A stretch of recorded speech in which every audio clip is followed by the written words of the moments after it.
Assalamualaikum warahmatullahi wabarakatuh.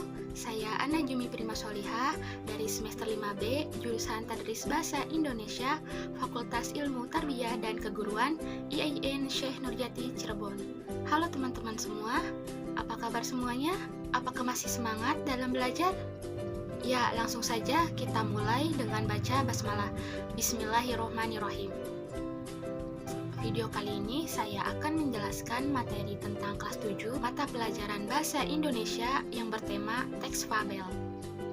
Di sini ada kompetensi dasar, yaitu menelaah struktur dan kebahasaan fabel atau legenda yang dibaca dan didengar.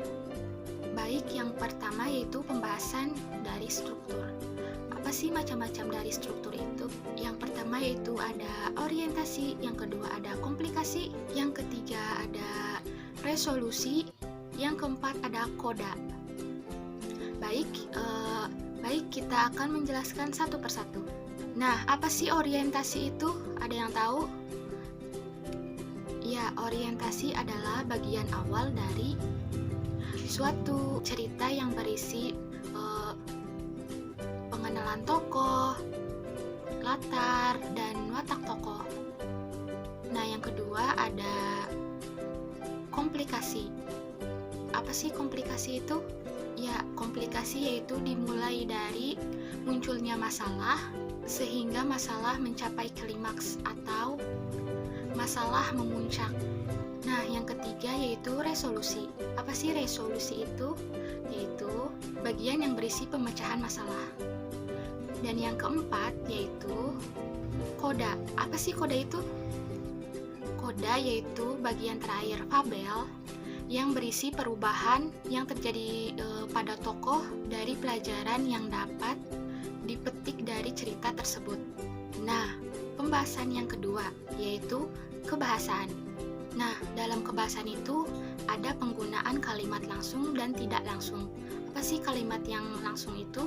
Ya, kalimat langsung yaitu kalimat yang diucapkan secara langsung kepada orang yang dituju.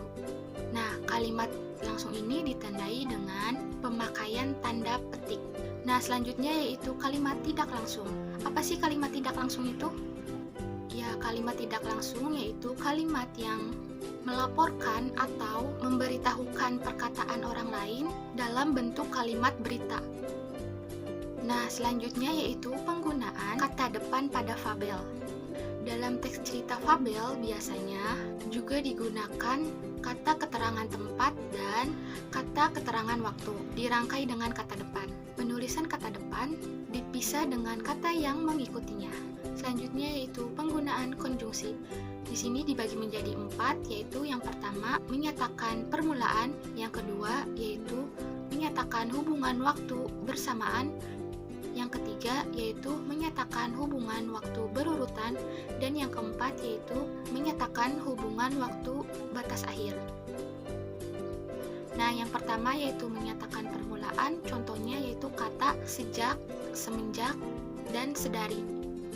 Nah, yang kedua yaitu menyatakan hubungan waktu bersamaan, contohnya yaitu kata waktu, sewaktu, tatkala, seraya, serta, selagi, dan lain-lain.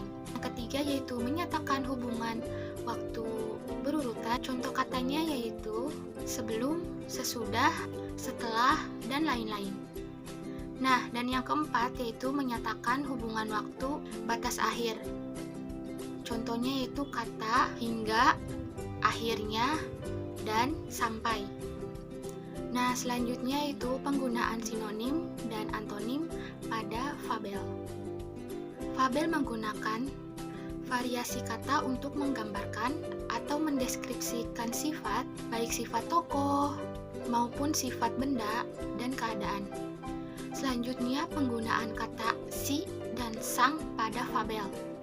Kata sandang merupakan sejenis kata penentu atau pembatas yang letaknya di depan kata benda atau kata sifat. Contoh, si kancil sedang melompat dan sang raja hutan sedang mencari makan. Seperti itu. Baik, sekarang saatnya teman-teman untuk berlatih. Bukalah bukumu dan analisislah struktur dan kebahasaan dari teks fabel.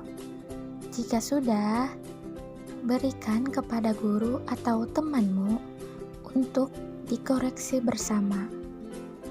Sekian dari saya, kurangnya mohon maaf. Wassalamualaikum warahmatullahi wabarakatuh.